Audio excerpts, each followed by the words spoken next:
fabricate whiskey records in the town hall.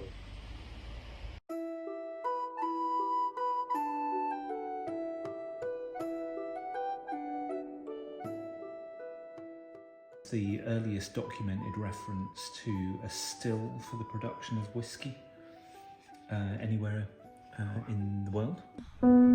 I forgot to take a picture of the record. Do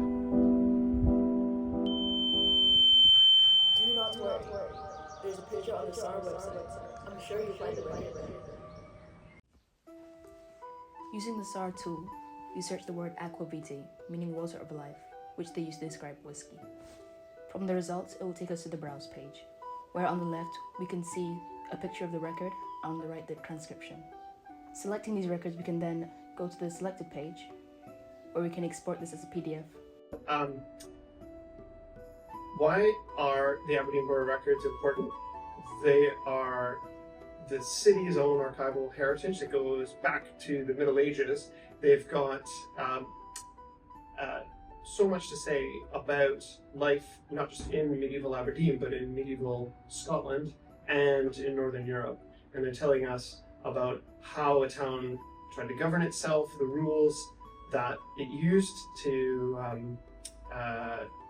manage life within a bustling urban space. But it's telling us the names of the people who live there and the different kinds of jobs and activities that were carried out. These records have the ones that form the ARO are part of the city's UNESCO designated archives. So they have inclusion in the UNESCO UK Memory of the World Register, and they've had that since 2013. And that's a really important marker of the significance of this material. I think one of the wider aims of the Borough Records Project over the years has been about raising awareness beyond the academic world of the significance of this material.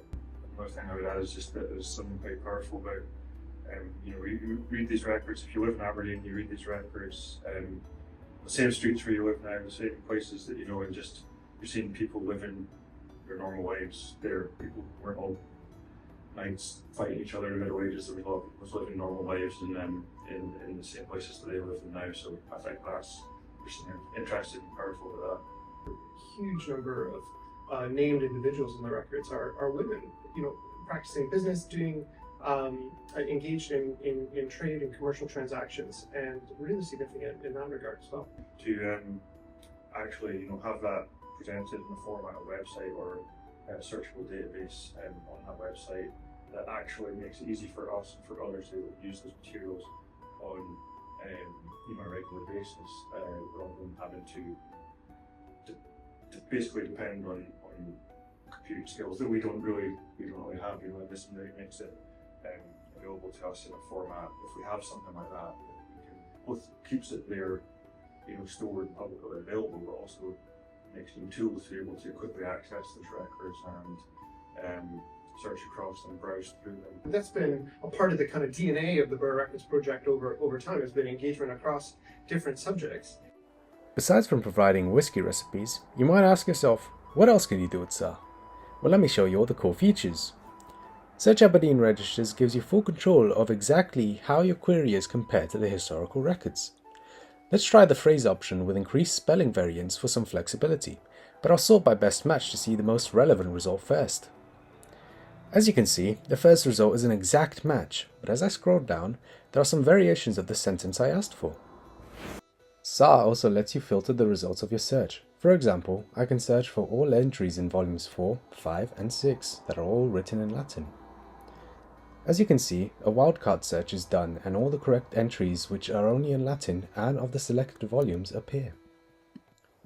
Xquery gives researchers even more precise results to show meaningful and highly useful data other searches simply cannot compare to. Overwhelmed by all these fabulous search methods? Don't worry. The whole page provides a comprehensive user guide for the website with instructions and even example searches you can try out. So, how useful do you think these records actually are, seeing as Latin is a dead language? Dead language? What do you mean by that exactly? Well, not very many people speak Latin.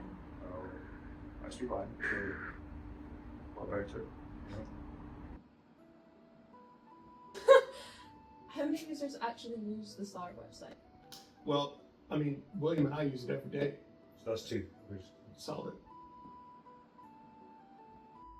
So do you think we'll be able to win the Inform Prize like the STAR team did in 2017? Maybe.